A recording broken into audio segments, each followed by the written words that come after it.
Hello everyone, welcome back to the channel. So today I'm going to tell you how to hide or unhide comments on Instagram. If you're using Instagram and now you want to hide or unhide comments, so let's see how can you do this. You just have to open your Instagram app.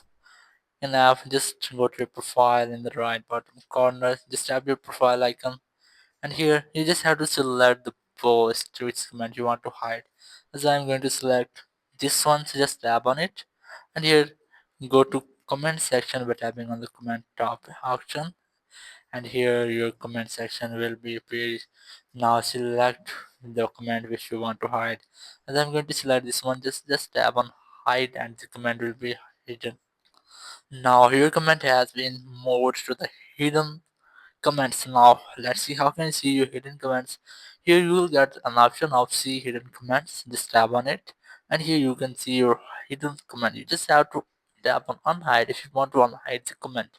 Just tap on unhide and the comment will be unhide. Just tap on unhide or unhide comment. Just tap on it.